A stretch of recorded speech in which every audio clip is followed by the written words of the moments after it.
Hello friends, welcome to one shot defence academy again. आज हम आपके लिए परसेंटेज का सेकंड लेक्चर लेके आए हैं। परसेंटेज के फर्स्ट लेक्चर में हमने पढ़ा था कि भाई कैसे हम परसेंटेज को एक बेसिक तरीके से सीखा हमने और देखा कि कैसे हम 1 से लेके 1/1 से लेके 1/20 तक इजीली परसेंटेज फाइंड कर सकते हैं। और हमने कुछ बेसिक क्वेश्चन भी देखे थे कि भाई कैसे ये वैल्यू डिक्रीज़ होती है, कैसे इंक्रीज़ होती है और कैसे वो बराबर भी हो सकती है वो वैल्यू, वो हमने देखा। और कुछ इंपॉर्टेंट जो फ्रैक्शन थे उनके हमने आगे जो बेसिक पार्ट था, मतलब कैसे उन फ्रैक्शन को हम आगे तोड़ सकते हैं, उन्हें कैसे न्यूमरेटर चेंज कर सकते हैं, डिनोमिनेटर चेंज कर सकते हैं, ये सब हमने उस पहले वीडियो में देखा। आज हम परसेंटेज के कुछ बेसिक और चीज़ों के बारे में बात करेंगे जो आपके एग्जामिनेशन पॉइंट ऑफ व्यू से बहुत ही इम्पोर्टेंट है और बहुत ही ज़रूरी है। तो चलिए फ्रेंड्स, स्टार्ट करते हैं हमारा परसेंटेज का सेकेंड लेक्चर।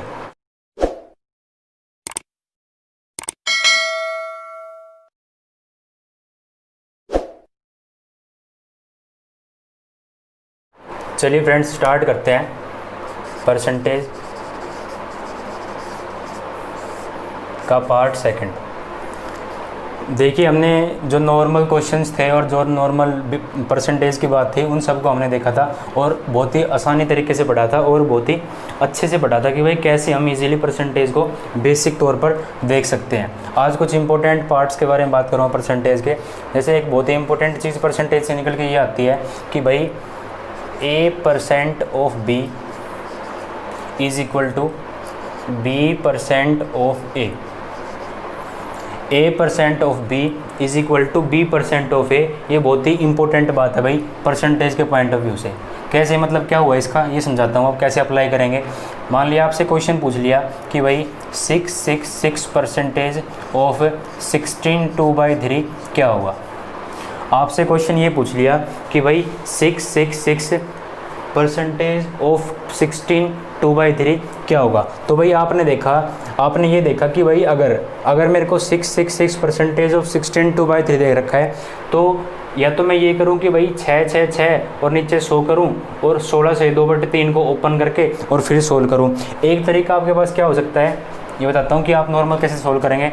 आप ऐसे सोल्व करेंगे कि भाई 6 6 6 और परसेंटेज में बटे में हमेशा 100 करता हूँ और फिर मैं गुणा, ऑफ का मतलब गुणा होता है, और 16 3 48 और 2 50, मतलब 50/3 कर दिया। तो फिर आप काटते हैं इसको, 50 से कम 50, 50 दूनी 100 और 3, फिर ये 2 से कट जाएगा और फिर 2 से दोबारा काटते हैं और फिर ये 1 1 1 आ जाएगा। ऐसा कुछ आप सोल्व करते हैं अपने एग्ज़ाम में। जो ये फॉर्मूला कहता है, ये क्या कहता है, ये कहता है कि भाई A% है, A% of B is equal to B% of है। मतलब हम परसेंटेज को इजीली चेंज कर सकते हैं एक दूसरे के साथ, उस पर कोई फ़र्क नहीं पड़ेगा। अगर मैं इस परसेंटेज को इसके साथ लगा देता हूँ तो भी कोई क्वेश्चन पे फ़र्क नहीं पड़ेगा। इसका मतलब 6 6 6 ऑफ 16 2/3% लिख दूँ तो भी कोई फ़र्क नहीं पड़ेगा किस पे, क्वेश्चन पे। तो भी किस पे कोई फ़र्क नहीं पड़ेगा भाई, क्वेश्चन पे कोई फ़र्क नहीं पड़ेगा। इसका मतलब क्या हुआ, इसका मतलब ये हुआ कि भाई अगर मैं इसको सोल्व करता हूँ तो 6 6 6 ऑफ का मतलब गुणा हो गया। और अगर मैं 16 2/3 को सोल्व करता हूँ तो कैसे 16 2/3 का निकल के क्या आता है भाई, 16 2/3 क्या निकल के आता है, 16 दूनी 16 3 48 49 50/3, मतलब 1/100 करते हैं तो 1/6 निकल के आता है। इसका मतलब हमें डायरेक्ट फ्रैक्शन याद है कि भाई 16 2/3% का मतलब 1/6 होता है। और मैं अगर डायरेक्ट काट दूँ तो 1 1 1 आंसर आ गया, इससे डायरेक्ट आ गया। इसका मतलब ये हुआ कि जो A% of B is equal to B% of A है, उसकी एप्लीकेशन ये है कि भाई अगर इस तरफ परसेंटेज बहुत ही हार्ड दे रखी है और उस तरफ ऐसी वैल्यू दे रखी है जो जिसका फ्रैक्शन हमें डायरेक्ट याद होता है, तो हम उसको ऐसे डायरेक्ट चेंज कर सकते हैं और इजीली आंसर देख सकते हैं। मैं एक एग्जांपल और लेके बताता हूँ। 7.26% ऑफ 50 निकालो। जैसे आपको दे रखा है कि भाई 7.26% ऑफ 50 निकालो। एक तो आप ऐसे सोल्व करो कि भाई 7.26 लिखो, फिर नीचे 100 लिखो, फिर 2 से काटो और फिर 2 से डिवाइड करो। एक ऑप्शन क्या है आपके पास कि भाई आपको ये वाला फॉर्मूला याद है कि A% of B is equal to B% of A, और आप डायरेक्ट निकाल सकते हो कि भाई 7.26 इंटू में अगर मैं 50 के साथ परसेंटेज लगा देता हूँ, इसका मतलब 50% का फ्रैक्शन होता है 1/2, और 1/2 लिख के मैं डायरेक्ट सोल्व कर दूँगा। कितना आ जाएगा भाई 3 पॉइंट कितना आ जाएगा भाई 3.63, ठीक है, 3.63 इसका आंसर आ जाएगा डायरेक्ट। ये आपने देखा। और आप क्या देख सकते हो इसमें आप ये देख सकते हो कि भाई जब भी जो इंपॉर्टेंट बात निकल के आई इस चीज़ से ये निकल के आई कि भाई जब भी मेरे को उस तरफ फ्रैक्शन ऐसा मिलेगा या ऐसी वैल्यू मिलेगी जिसकी मैं परसेंटेज फाइंड करने में कुछ ना कुछ दिक्कत हो रही है, तो आप उस तरफ जाके इजी वाली जो वैल्यू दे रखी है उसके साथ परसेंटेज लगा के इजी फ्रैक्शन या ऐसी वैल्यू ढूंढ सकते हो जो इजीली निकल रही है और आप उस क्वेश्चन को आसानी से सोल्व कर सकते हो, ठीक है। तो ऐसी ये एप्लीकेशन है इस वाले फॉर्मूले की, ठीक है। और भी एग्जांपल आप अपने तरफ से देख सकते हो। अगर इसकी फॉर्मूले की आप 3-4 और एग्जांपल लेकर प्रैक्टिस करोगे तो आपको ये अच्छी तरीके से समझ में आ जाएगा कि मैं इसमें क्या बताना चाह रहा हूँ। तो चलिए आगे बढ़ते हैं और देखते हैं कि और परसेंटेज में क्या बेसिक हम देख सकते हैं। पहला फॉर्मूला ये है कि भाई a + KB + AB बाय 100। एक फॉर्मूला होता है भाई a - KB - AB बाय 100।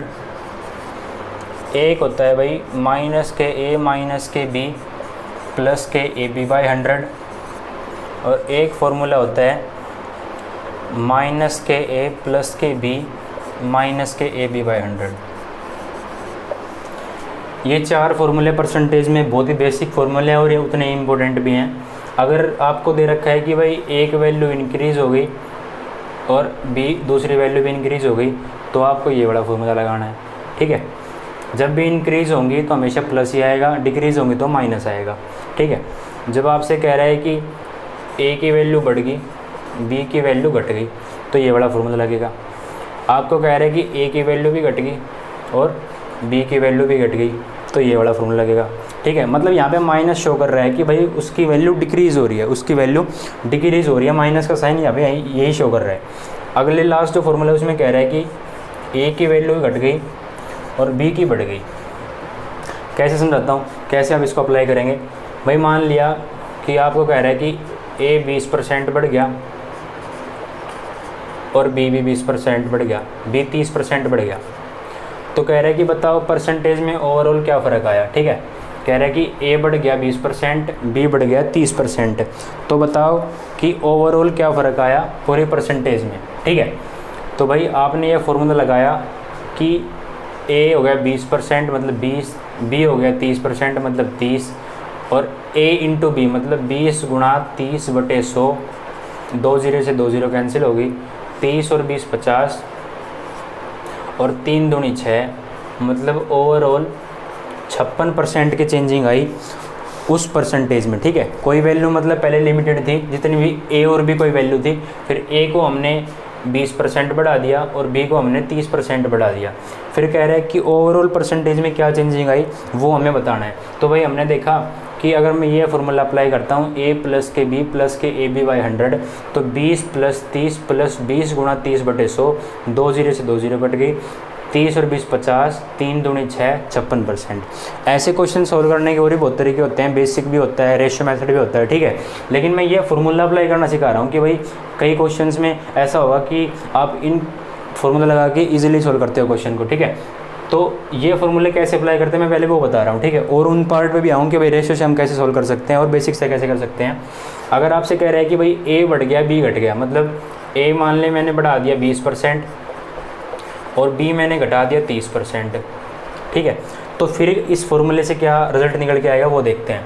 कह रहा है कि भाई ए बढ़ गया 20% तो हमने 20 लिख दिया, बी घट गया 30% मतलब माइनस के 30 लिख दिया, और माइनस के क्योंकि ए घटेगा एक बढ़ेगा तो बीच में यहाँ हमेशा माइनस का साइन आएगा, और जब भी दोनों बढ़ेंगे तो प्लस का, दोनों घटेंगे तो भी प्लस का। फिर कह रहा है कि भाई माइनस के ए बी मतलब 20 गुणा 30/100, 2 0 से 2 0 कैंसिल होगी, ये बच गया माइनस के 10 और ये बच गया माइनस के 6, मतलब ओवरऑल 16% की चेंजिंग आ गई। और माइनस साइन यहाँ पे ये शो कर रहा है कि भाई वो 16% वैल्यू डिक्रीज़ हो गई, ठीक है। पॉजिटिव साइन मैंने पहले बताया कि पॉजिटिव साइन ये शो करता है कि भाई वैल्यू इंक्रीज़ होगी, और माइनस साइन ये शो करता है, नेगेटिव साइन ये शो करता है कि भाई वैल्यू डिक्रीज़ हो गई ओवरऑल परसेंटेज में, ठीक है। अगर आपको कह रहे हैं कि ए की वैल्यू भी घट गई, 20% घट गया, 30% घट गया, इसका मतलब -50 तो यहाँ से निकल के आ गया और प्लस के 6 यहाँ से आ गया, इसका मतलब ओवरऑल 44% क्या हुआ, घट गया। ओवरऑल 44% घट गया परसेंटेज में, ठीक है। कोई ए वैल्यू थी, बी वैल्यू थी, ए 20% घट गई, बी 30% घट गई।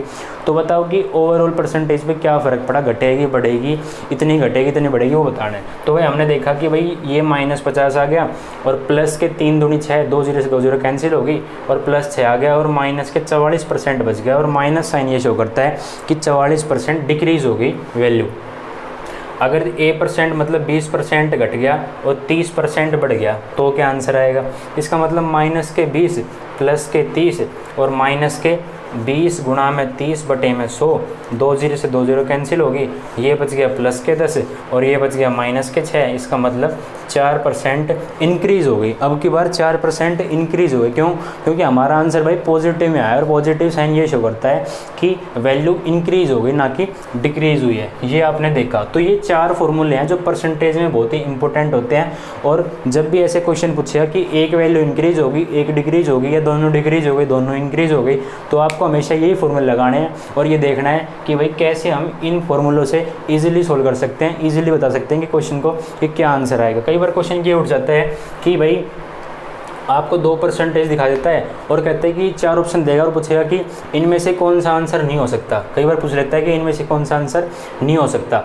तो उस टाइम पे आपको क्या करना होता है, उस टाइम पे आपको AB/100 पे फोकस करना होता है, ठीक है। मान लिया जैसे इसका आंसर 56 आया था, तो 56 आया था तो मान लिया ऑप्शन आगे 55% बढ़ गई, 54% बढ़ गई, 56 या 60% बढ़ गई, ठीक है। ये 4 ऑप्शन दे दिया आपको। तो भाई आपने देखा कि भाई यहाँ से 30 20 50 तो सबसे ही आएगा, 30 20 50 तो सबसे ही आएगा। इसका मतलब मेरे को इस पार्ट पे फोकस नहीं करना, इस पार्ट पे फोकस नहीं करना, क्योंकि 30 और 20 50 तो हमेशा ही बढ़ाएगा। मेरे को फोकस करना है AB वाले पार्ट पे, क्योंकि AB वाले पार्ट ने बताया कि 50 से आगे कितना बढ़ रहा है। तो 20 × 30 करेंगे तो हमें ये भी पता होना चाहिए कि भाई 100 हमेशा 2 0 को कैंसिल कर देगा, मतलब 100 पे ही फोकस नहीं करेंगे, हम सिर्फ आगे के डिजिट पे फोकस करेंगे, 2 पे और 3 पे। और 3 दूनी 6 बना रहा है, इसका मतलब 50 तो हमेशा ही आएगा और प्लस में 6 होगा, इसका मतलब 56% आंसर होगा, ना कि 60%, 54% या 55%। तो आपने ये सीखा। चलिए आगे बढ़ते हैं और देखते हैं कि एक इम्पोर्टेंट चीज़ और उसके आप कितने मेथड लगा सकते हैं क्वेश्चन को सोल्व करने में। आपको ये पता हुआ कि भाई एक्सपेंडिचर जो होता है वो प्राइस इनटू कंजप्शन के बराबर होता है। जो एक्सपेंडिचर होता है वो प्राइस इनटू कंजप्शन होता है। एक्सपेंडिचर का मतलब होता है कि कितना आप खर्चा कर रहे हैं। एक्सपेंडिचर का मतलब ये होता है कि कितना आप खर्चा कर रहे हैं। प्राइस का मतलब किसी वस्तु का प्राइस कितना है। अगर मान लो आपने चीनी खरीदी मार्केट से, तो आप ये देखें कि भाई चीनी 1 किलो खरीद रहे हैं और हम 1 किलो इतने दिन में खा रहे हैं, तो मतलब उस पर हमारा एक्सपेंडिचर कितना हो रहा है 1 किलो खरीदने पे। अगर मान लो कि आप अभी चीनी का रेट मान लो 40 रुपये पर केजी है, ठीक है, तो आप 1 किलो चीनी लेके आए, लेकिन कुछ दिन बाद देखा कि भाई मार्केट डाउन आ गई और जो चीनी का रेट है वो 40 से 30 रुपये किलो आ गया। तो आप सोचेंगे कि भाई अब तो चीनी सस्ती है, अब मैं चीनी 2 किलो खरीद सकता हूँ और कंजप्शन भी थोड़ा ज़्यादा कर सकता हूँ, क्योंकि चीनी सस्ती होगी। तो चीनी सस्ती हो गई तो आपने कंजप्शन ज़्यादा कर दिया और प्राइस भी डिक्रीज़ हो गया। तो सबसे मेन क्वेश्चन यही बनता है। कई बार आपको क्या देगा कि दे देगा कि भाई प्राइस डिक्रीज़ हो गया, कंजप्शन बढ़ गई, तो एक्सपेंडिचर पे क्या फ़र्क पड़ेगा। कई बार कह देगा कि भाई एक्सपेंडिचर घट गया, ठीक है, एक्सपेंडिचर घट गया, कंजप्शन बढ़ गया, तो प्राइस पे क्या फ़र्क पड़ेगा। कई बार पूछ लेगा कि भाई प्राइस और कंजप्शन दोनों बढ़ गए तो एक्सपेंडिचर पे क्या फ़र्क पड़ेगा। तो इस चीज़ पे बहुत सारे क्वेश्चन बन सकते हैं। तो आपको ये बहुत ही बेसिक समझना होगा कि भाई कैसे इन क्वेश्चन को हम सोल्व करते हैं। इसी का जो दूसरा टाइप होता है ये होता है कि भाई आपको एरिया दे देगा रेक्टेंगल का, ठीक है, या स्क्वायर का, और मेन हाँ रेक्टेंगल का और स्क्वायर का, और पूछ लिया कि भाई क्योंकि लेंथ और ब्रेड्थ स्क्वायर में तो सेम होती है, ठीक है, लेकिन जो रेक्टेंगल में जो लेंथ और ब्रेड्थ होती है वो अलग अलग होती हैं, ठीक है। आपको पता है स्क्वायर की चारों साइड बराबर होती है, इसका मतलब लेंथ और ब्रेड्थ सेम होती है। लेकिन जब भी रेक्टेंगल की बात करेगा तो लेंथ और ब्रेड्थ अलग अलग होती है, तो उस पर हम काम करेंगे। कई बार कह देगा कि भाई लेंथ बढ़ गई, ब्रेड्थ घट गई, तो एरिया पे क्या फ़र्क पड़ेगा। कई बार क्वेश्चन ये पूछ लेगा कि भाई लेंथ बढ़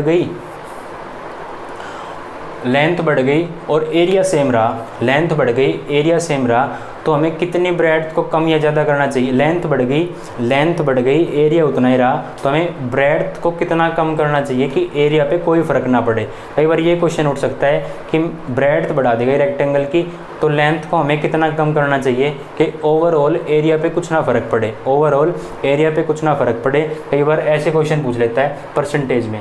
और इन दोनों टाइप से बहुत सारे क्वेश्चन बनते हैं और बहुत ही बेसिक क्वेश्चन पूछेगा आपसे एयरफोर्स वाई ग्रुप में, क्योंकि एयरफोर्स वाई ग्रुप में बहुत ही इजी क्वेश्चंस आते हैं, ज़्यादा आपको लॉजिकली नहीं पूछेगा वो, आपको बस बेसिक तरीका समझना है कि भाई कैसे हम इन क्वेश्चंस को टैकल कर सकते हैं और कैसे हम 3-4 मेथड सीखेंगे और कौन सा आप अप्लाई करेंगे एग्जाम में। ये डिपेंड करेगा कि भाई आप कौन सा मेथड फास्ट कर सकते हैं और कौन सा मेथड आपको उस टाइम एग्जाम में स्ट्राइक कर रहा है उस क्वेश्चन को सोल्व करने के लिए। तो चलिए समझते हैं कि कैसे हम इन क्वेश्चंस को सोल्व कर सकते हैं। आपको बोलेगा कि भाई जो प्राइस है और जो कंजप्शन है, कंजप्शन 20% बढ़ गई और जो प्राइस है वो 25% घट गया। आपको कह रहा है कि भाई प्राइस जो है वो 25% घट गया और कंजप्शन 20% बढ़ गई, तो एक्सपेंडिचर पे क्या फ़र्क पड़ेगा आपको वो बताना है। आपको पता है कि भाई प्राइस और ये कंजप्शन और ये एक्सपेंडिचर, जो प्राइस है वो x मान लिया और कंजप्शन y मान लिया और एक्सपेंडिचर क्या हो गया xy। ये मैं पहले मेथड बता रहा हूँ कि कैसे हम क्वेश्चन को सोल्व करेंगे, और भी 2-3 मेथड बताऊंगा कि आप कैसे इजीली सोल्व करेंगे ऐसे क्वेश्चंस को। तो पहला मेथड मैं बेसिक बता रहा हूँ कि भाई प्राइस जो है वो x मान लिया और कंजप्शन मैंने y मान लिया। तो एक्सपेंडिचर क्या होता है, प्राइस इंटू कंजप्शन होता है, तो x इंटू वाई क्या हो गया भाई, एक्सपेंडिचर हो गया। ठीक है, कह रहा है कि 25% प्राइस डिक्रीज हो गया, इसका मतलब 100 में से अगर 25 घटा दो तो 75 बच गया, तो मतलब x का 75% बच गया। और कह रहा है कि 20% कंजप्शन बढ़ गई, इसका मतलब अगर 100 थी कंजप्शन तो अब 100 से 20 बढ़ गई, मतलब 120 होगी, तो मतलब y गुणा में 120 बटे में 100। अब एक्सपेंडिचर पे क्या फ़र्क पड़ेगा कि भाई एक्सपेंडिचर इन दोनों का मल्टीप्लिकेशन होता है, तो x इंटू वाई, और 25 थी या 75, और 25 चौके 100, और ये 0 से 0 कैंसिल, 6 और 5, तो 36 18 5 चौक 20। ठीक है, 36 18 और 5 चौक 20, 18 बटे 20 मतलब कि 9 बटे 10। इसका मतलब क्या बच गया, 9xy/100 बच गया। क्या बच गया भाई, 9xy/10 बच गया। अब हमें पता है कि भाई हमें जब वैल्यू निकालनी होती है तो पहले एक्सपेंडिचर xy था, अब 9xy हो गया, इसका मतलब पहले xy था, अब 9xy/100 हो गया, 9xy/10 हो गया। ठीक है, कितने में से, xy में से तो वो भाई ओवरऑल तो xy था ना, और xy में से अब 9xy/10 घट गया, क्योंकि एक्सपेंडिचर तो घट गया।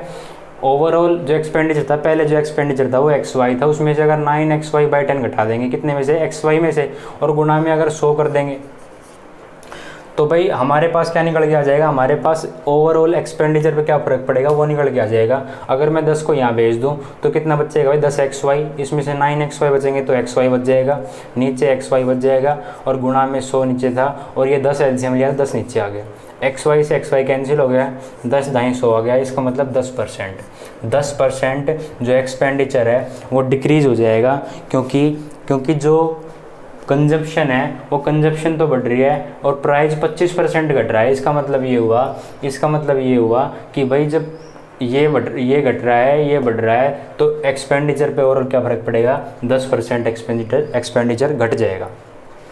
अगर मैं दूसरे मेथड की बात करता हूँ तो भाई दूसरा मेथड क्या मान लिया मैंने कि भाई 25% वैल्यू घट रही है प्राइस की और कंजप्शन 20% बढ़ रहा है।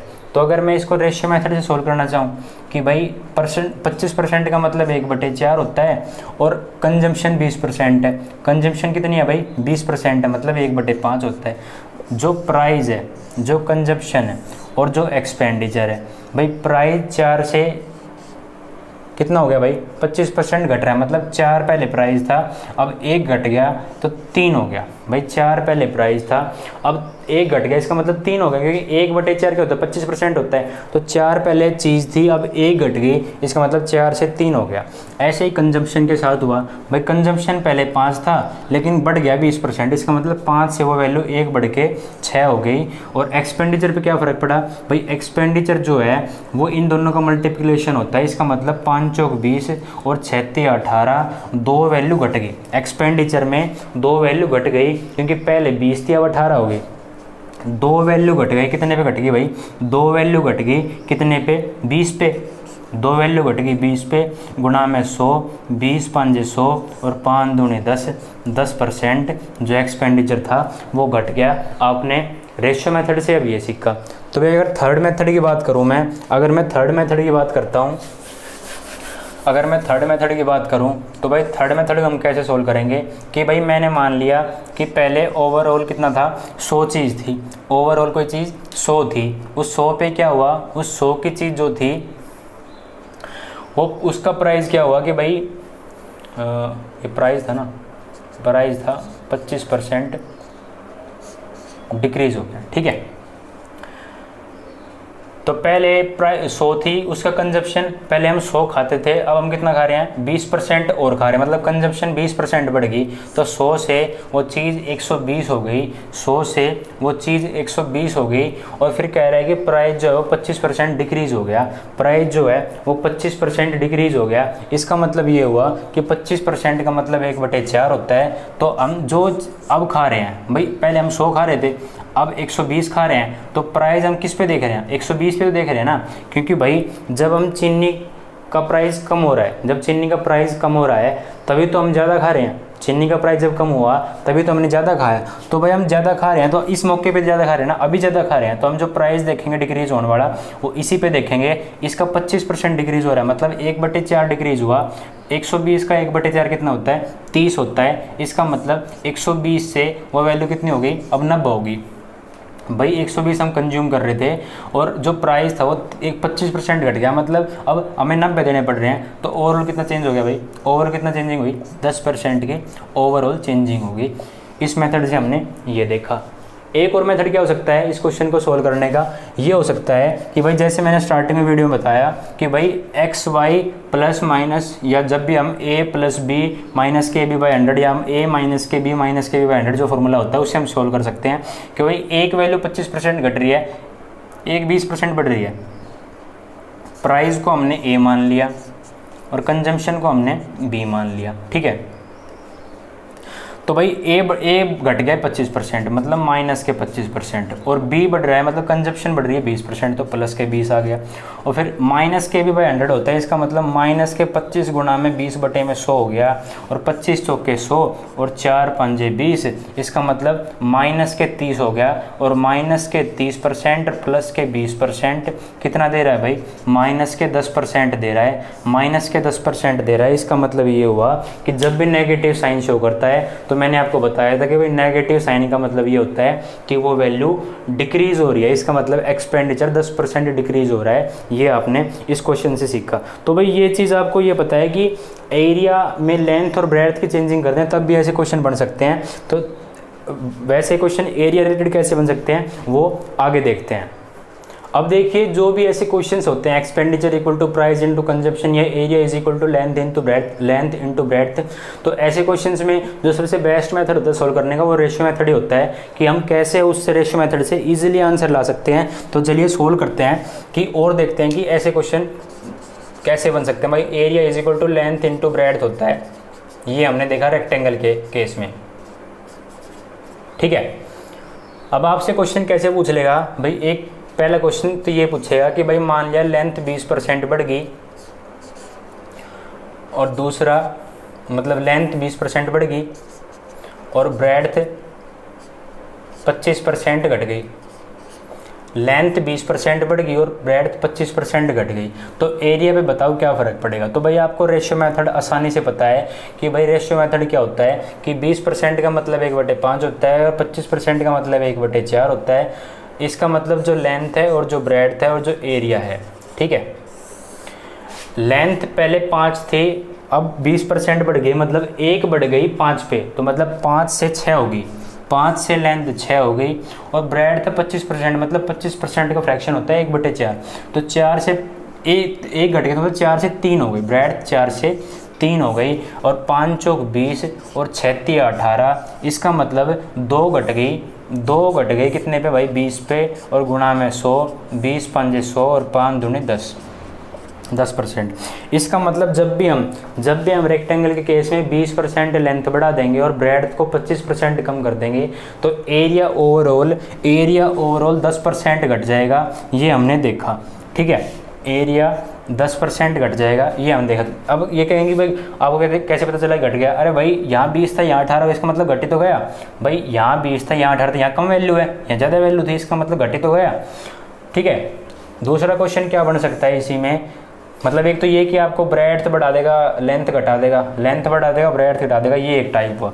दूसरा टाइप क्या हो सकता है, आपसे बोलेगा कि भाई लेंथ 20% बढ़ गई, ठीक है, ब्रेड्थ बताओ हमें कितनी % घटानी चाहिए कि एरिया पे कोई फ़र्क ना पड़े, ना तो वो इंक्रीज़ हो और ना ही वो डिक्रीज़ हो। मतलब जैसे पहले एरिया निकलता था वैसे ही एरिया निकलना चाहिए, ये हमसे पूछ रहा है। तो वे लेंथ 20% बढ़ा दी और ब्रेड्थ को कह रहे हैं कि कितने % बढ़ाया जाए, कि ओवरऑल कोई चेंजिंग ना हो एरिया में। तो चलिए ऐसे क्वेश्चन को हम कैसे करेंगे वो देखते हैं। ऐसे क्वेश्चन को जब सोल्व करना होता है तो हम सबसे अच्छी ट्रिक क्या लगाते हैं इसमें कि भाई जब भी ऐसे क्वेश्चन आएगा कि लेंथ 20% बढ़ गई, एरिया पे कोई फर्क नहीं पड़ना चाहिए, इतना ब्रेड्थ को हम कितना बढ़ाएं। तो ऐसे क्वेश्चन को जो सोल्व करने का सबसे आसान मेथड होता है वो यही होता है। और सबसे ट्रिकी मेथड जो होता है कि भाई जब भी एरिया हमेशा सेम पूछेगा, जब भी कहेगा कि एरिया सेम होना चाहिए, इसका मतलब हमेशा हम क्या लगाएंगे, हमेशा हम ये लगाएंगे कि भाई जब भी लेंथ 5 से 6 हो गई तो उसका उल्टा मतलब 6 से 5, उसका उल्टा मतलब 6 से 5 क्या हो गई, ब्रेड्थ हो गई। दोबारा समझाता हूँ भाई, जब भी मैं ये कह रहा हूँ कि जब भी आपको ऐसे क्वेश्चन पूछेगा कि भाई मैंने लेंथ बढ़ा दी इतने % और ब्रेड्थ को मैं कितनी बढ़ाऊँ कि एरिया पे ओवरऑल कोई फ़र्क ना पड़े, तो ऐसे क्वेश्चन में हम रेशियो मेथड लगाते हैं। और रेशियो मेथड में क्या करते हैं कि जब भी 5 से 6 लेंथ दे रहा है तो हमेशा हम ब्रेड्थ में को उसका उल्टा लिख देते हैं। अगर मान लो आपको यहाँ बोलता कि भाई 25% लेंथ इंक्रीज हो गई, इसका मतलब वो चीज़ 4 से 5 हो गई, तो हम उल्टा कर देते ब्रेड्थ का, 5 से 4 कर देते हैं। ठीक है, ये एक ट्रिकी वे है ऐसे क्वेश्चन को सोल्व करने का। तो भाई 5 से 6 लेंथ हो गई थी, अब 6 से 5 हो गई, गुणा करेंगे तो भाई ये भी 30 आएगा और ये भी 30 आएगा, आ गया ना भाई 30। इसका मतलब क्या हुआ, 30 आ रहा है, इसका मतलब ये होगा कि यहाँ भी एरिया सेम था और यहाँ भी एरिया सेम था। यही तो हमें निकालना था, हमें यही बताना था कि भाई एरिया पे ओवरऑल कोई फ़र्क नहीं पड़ना चाहिए। तो एरिया पे ओवरऑल कब फ़र्क नहीं पड़ेगा, जब ये 5 से 6 हो रही है और 6 से 5 हो रही है, उल्टा करेंगे तभी कोई फ़र्क नहीं पड़ेगा एरिया पे। ठीक है, तो हमने देखा कि भाई जो हमें आंसर सोल्व करना था कि ब्रेड बताने चाहिए कितनी कम करनी चाहिए, तो ब्रेड पहले 6 रही होगी, अब हमें 5 कर दी, इसका मतलब 1 की चेंजिंग कर दी हमने, 1 कम कर दिया कितने पे, 6 पे, और गुणा में 100, तो 100/6, 1/6 का जो 1/6 का परसेंटेज मेथड होता है, परसेंटेज वैल्यू होती है, क्या होती है, 16 सही 2/3, 16 सही 2/3% क्या होती है, 1/6 के फ्रैक्शन की परसेंटेज वैल्यू होती है। तो आपने देखा कि भाई ऐसे क्वेश्चन जब भी आते हैं तो मैं क्या करता हूँ कि भाई लेंथ जितनी भी बढ़ रही है उसका जो जितना भी उल्टा होगा वो ब्रेड्थ में होगा, तभी तो एरिया इस तरफ भी सेम रहेगा और इस तरफ भी सेम रहेगा। और मैं आसानी से बता दूंगा कि भाई मैं इतने % ब्रेड्थ को कम कर दूंगा तो मेरा आंसर आ जाएगा। अब आपको रेशियो मेथड में बताया कि भाई सबसे शॉर्ट मेथड होता है ऐसे क्वेश्चन सोल्व करने का। अब एग्जाम में ये लिखने की जरूरत नहीं है, आपने देखा कि लेंथ 20% बढ़ गई, इसका मतलब 5 से 6 आपने दिमाग में सोच लिया। अब वो कह रहे हैं कि एरिया रिमेन सेम, मतलब एरिया बिल्कुल नहीं बढ़ना चाहिए ना घटना चाहिए, एरिया बिल्कुल सेम रहना चाहिए। तो आपको पता होना चाहिए कि भाई मैं ऐसे क्वेश्चन में मैं करता हूँ इसको उल्टा कर देता हूँ। तो अगर ये 5 से 6 हो रही है तो 6 से 5 हो जाएगी, मतलब 1 घट जाएगा, तो 1/6 करते ही आपको दिमाग में आना चाहिए कि भाई 16 सही 2/3 इसका आंसर होगा। और मैं देखते ही ऑप्शन में टिक लगा दूंगा भाई इसका आंसर 16 सही 2/3 है। तो फ्रेंड्स ये थी हमारे आज की परसेंटेज की सेकंड वीडियो, और आपने उम्मीद करता हूँ कि जितने भी मैंने बेसिक चीज़ सिखाई हैं, फॉर्मूलेज वगैरह, ये सब आपको समझ में आ गए होंगे। और मैं अगली वीडियो में, अगली परसेंटेज की वीडियो में कुछ क्वेश्चंस की प्रैक्टिस कराऊंगा और दिखाऊंगा कि भाई कैसे आप ऑप्शन देखते ही आंसर लगा दोगे किसी भी क्वेश्चन का, अगर आपने ये बेसिक अंडरस्टैंडिंग फर्स्ट वीडियो से और सेकंड वीडियो से ली है तो। और अगली वीडियो में कुछ क्वेश्चंस कराने के बाद मैं एक मैजिक ट्रिक भी बताऊंगा परसेंटेज की, कि भाई उस ट्रिक को लगाकर आप कैसे बिना सोल्व करे देखते आंसर लगा दो कि भाई इसका आंसर ये होना चाहिए। ठीक है, तो चलिए फ्रेंड्स, आप उम्मीद करता हूँ कि आपको ये वीडियो अच्छी लगी होगी। अच्छी लगी हो तो भाई इस वीडियो को लाइक कर दीजिए, शेयर कर दीजिए और चैनल को भाई सब्सक्राइब जरूर करना, क्योंकि आपके एक सब्सक्राइब से हमें बहुत मोटिवेशन मिलता है बहुत से अच्छी वीडियो बनाने का और आपके लिए कुछ बेहतर से बेहतर करने का। तो जय हिंद, जय भारत, पढ़ते रहिए, आगे बढ़ते रहिए।